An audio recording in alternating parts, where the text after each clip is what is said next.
Good morning from New Zealand. We have some Facebook problems this morning. That's why we're going to do a video rather for you guys than a live feed.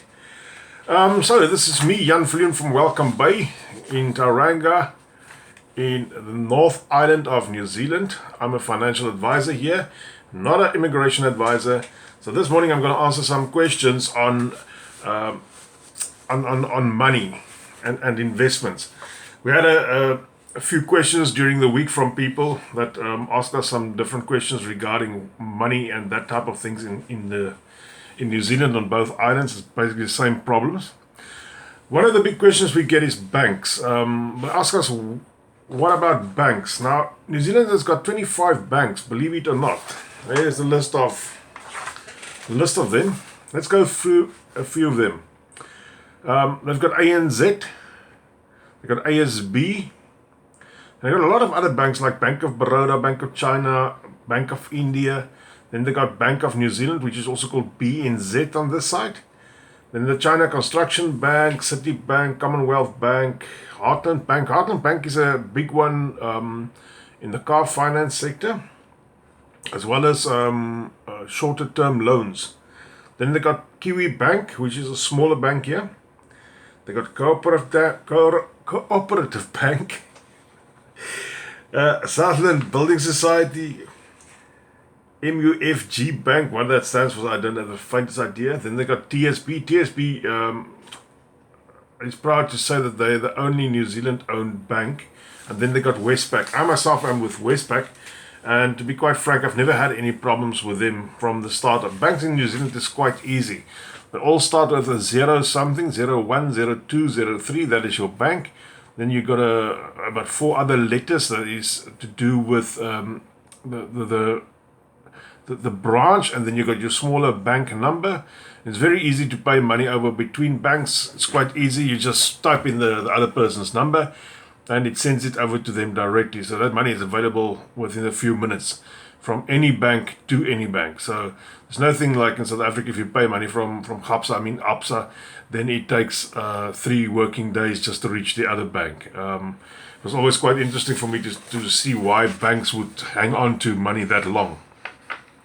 On the money side, some of you have noticed that we have taken on a new partner, another partner in our forex exchange and financial immigration side. This new group, although they're new to us, they're not new to the country. They are based in South Africa, and they've got a long-standing history of moving money across the world and helping people with financial immigration.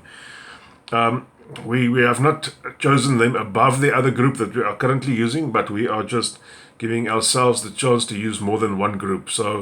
And it's better for you as well at the end of the day that you can get different quotations on what it will cost you to do what.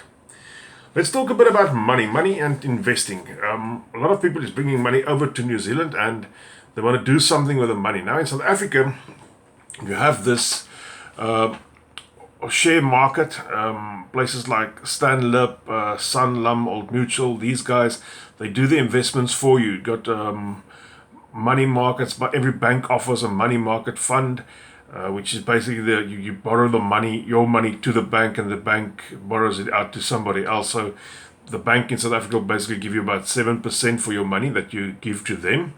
They then take it and give it to somebody who wants a loan or a credit card, and they'll charge them 21%. They run the risk of your money, although inherently you do run the risk. We've seen that with the ABSA shares or the ABSA money market. The time that the other bank, what was that bank that went belly up in South Africa, ABSA immediately took off 0.5% of the share price or the price of the money market. On the upside, if you are getting 7% in South Africa, you may feel snug and think, wow, it's not bad. But you have to look at the CPI rate. The CPI rate in South Africa is about 6.5%. So if you get 7%, you're actually only making 0.5%. Your real growth in value. Now, if I talk CPI rate, that is the inflation rate. Your inflation rate is of 6.5% in South Africa. It's very much emerging market type of growth there. And with this type of growth, if you get 7%, you got to minus the CPI from that, which is 6.5, so you get 0.5% real growth at the end of the day. So if you want to make a 3% over a year period, you got to do 3% plus CPI, which is 6.5. So you got to earn 9.5% for only to make 3%. Now, currently in New Zealand, we've got a CPI of 1.9%. They were complaining about that. They said it's way too high. So I think with the next round, CPI will be lower than that. But the money market in New Zealand is about 3.7%. So if you put money into the bank, you'll get roughly about 3.7%. The other way of investing in South Africa is via shares or property or bonds. Bonds is where you borrow the money to the government, so that they can run totally efficient type of places like Eskom. Oh no, I don't think it's a good idea to go there. Let's not go there. Bonds probably a safer option in South Africa, but I won't trust the government to work with my money, to be quite frank on that. Then you got property. In South Africa, property has taken a nosedive, really. I'm sad to say that. While I was in South Africa, I had a lot of money into property as well, and luckily for me, I just moved it out a few months ago, before the property took a nosedive. You used to get about between 18 to 20% on property in South Africa, and yesterday afternoon I had a look at where property share prices is now, and they have done dismally. They are down there. Some of these property shares have done about 5% over a 3-year period. I mean, that's even below inflation. And then you got shares. Shares is when you take money and you buy through either a fund, through a company, let's say Stanlib, Sanlam, Old Mutual. Sorry that I have to know or name these places, but just to give you a better idea of what I'm talking about, so that you have got this picture in your head. At the end of the day, if you take your money, give it to, let's say, Sanlam, Old Mutual, whatever, they put it into a fund that buys shares on the Johannesburg Stock Exchange, and these shares are then traded in the open market on certain parameters that they have on every fund. Every fund does have parameters, and it does have what they can do and can't do with your money. You can go read all about that on every fund that you are. I think there's currently about 1,200 or 1,400 different funds in South Africa to invest money in this way. This money gets traded, and at the end of the day, it's all about greed. Really, greed runs the stock market. If people think that the share is going to go up, they buy into that share or company, and the share price will rise until they see there's no more value into this. Then they will start selling the shares, and the price will go down. It's all about greed. It's all about how much money can I take out of the market at the end of the day. So that is shares. Shares is also done very badly in South Africa. I actually have a thing on the side open here. Sorry that you got to look at the side of my head now, but let's have a look here on what shares did. Shares did on average, if you take an equity fund, I'm not going to name the companies, I'm not here to name and shame them. It's not their fault that the government is doing what they're doing. If you take an equity fund, you would have earned on this specific company 5.6% over the past year. You would have earned on average year on year over the past 3 years with the same equity fund. Now, equity fund is fully shares. You would have earned 3.7%.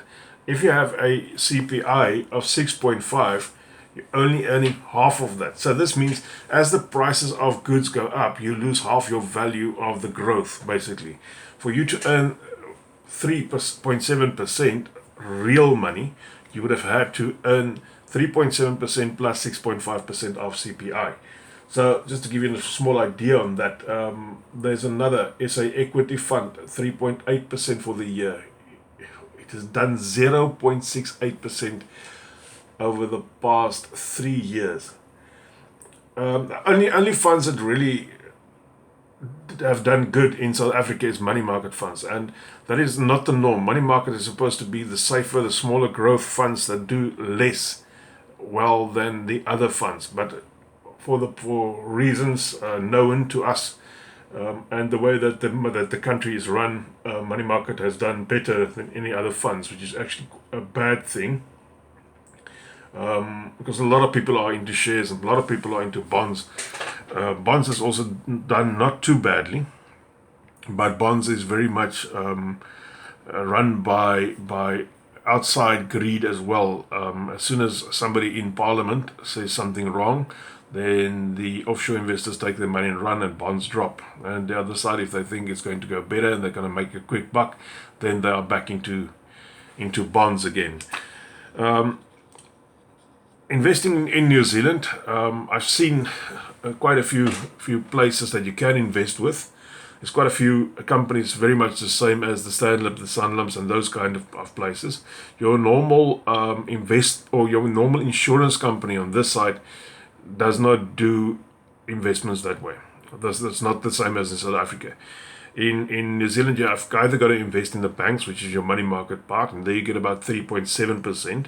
So if your CPI is 1.9 currently, and they're complaining about that, so at 1.9 you get 3.7%. You get real growth of more than 1%. Now 1% doesn't sound a lot. Let's be quite frank. 1% doesn't sound a lot, but this is real growth on your money.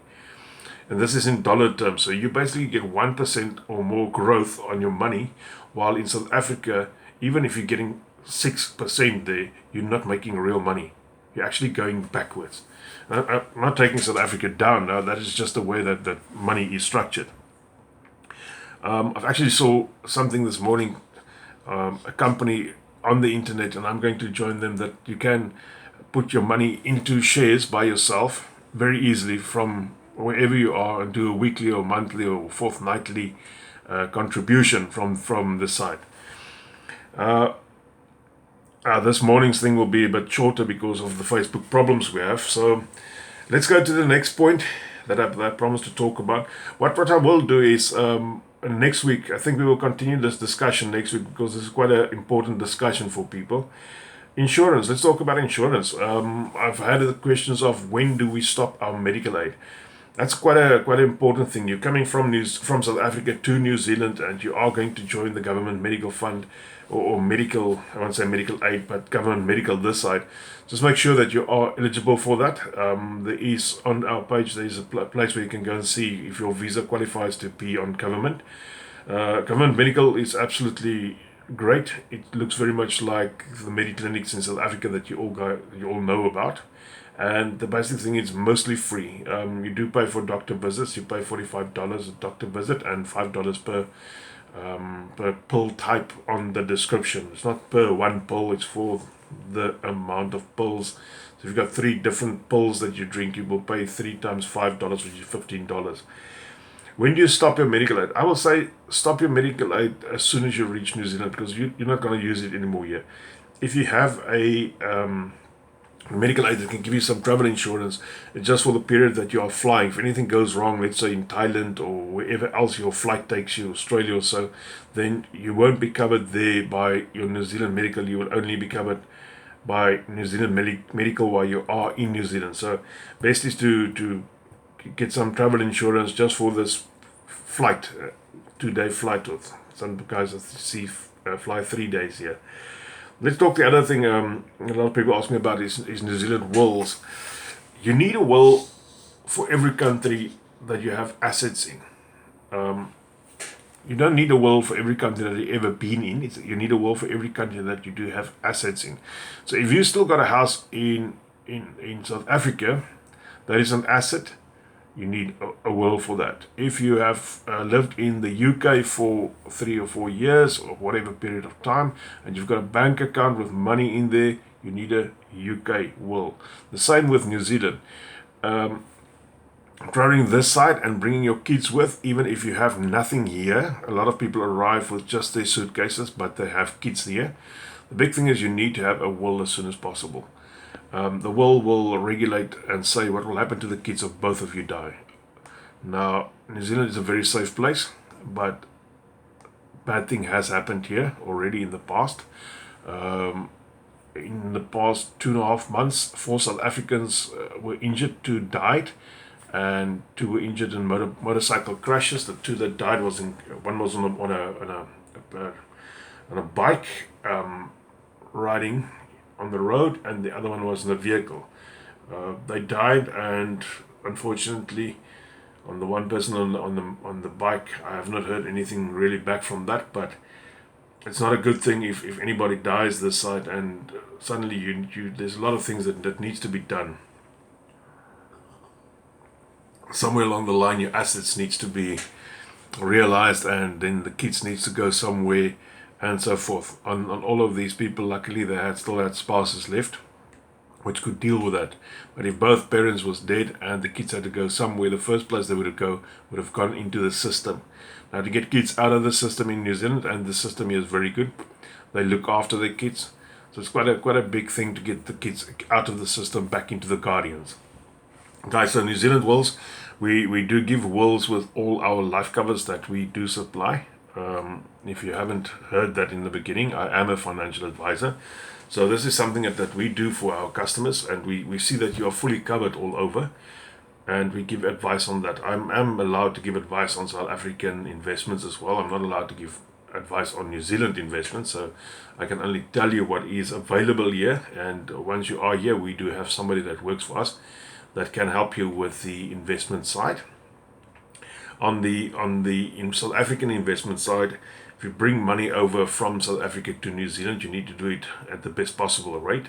I would suggest just get hold of us. We will send you a link where you can just go back to and get people in South Africa to call you with your exchange rates and so on. They can give you different quotes before the time.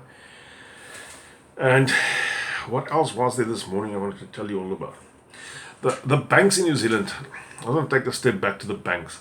The banks on average is not bad. I would suggest go to one of the bigger ones, the Westpac, the ANZ, the BNZ. Basically, in any of those three, you won't go wrong with any of those three. Kiwi Bank is not a bad bank, but I've heard that people say it's a bit slower. I've seen a few problems coming in with ASB Bank on the proof of FICA when people arrive here.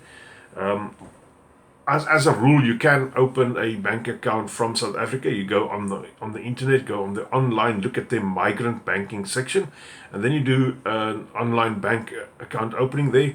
You bring your South African FICA, that's your South African address, with you, and that's your proof that you've got an address somewhere. As soon as you've got settled down in New Zealand, you've got your New Zealand address, you will take that in, and they will then change that from your South African address to your New Zealand address. So good thing always to bring something with. New Zealand is not that fussy of what you prove to bring your bank account, but as long as it's something that's got your name or your initials and your address on. I've just heard with ASB Bank they do not want to take South African addresses. I do understand their point as well, but all the other banks take as an interim measurement. They do take your South African bank or FICA as your address until you are settled in New Zealand. They do understand that point as well. So that's just me. Quick in and out this morning. If we were live, we would have had some time left over. Sorry about Facebook. I don't know what's going on there. Probably made too much money. Had a party last night or something like that. Guys, but that's me. My name is Viljoen. I'm from Welcome Bay in Tauranga. And this morning, if I look out of my window, it's slowly raining here. We need a bit of rain on the island. It has been a bit dry for our wet season because it's the wet season now, and time that New Zealand get their rain or annual rain is now, and it is raining this morning. So it's quite raining this morning. It's looking well and wet outside there. So if you are out in the island, be safe. To those in South Africa, if you think of Cape Town and you think of a hot winter morning, that is very much the same weather we're having here this morning. So on the other side, if you are coming around to New Zealand and you are in Tauranga, give me a call, give me a WhatsApp, send me a Facebook message, but come and have a coffee with me. If you aren't that fussy, I'll make you one. If you are fussy, I'll take you to a coffee shop and I'll buy you one. So guys, get around. Thanks for listening to me. Once again, sorry about Facebook. It's time to say what I normally say. It's time to love you and leave you. See you next weekend or week.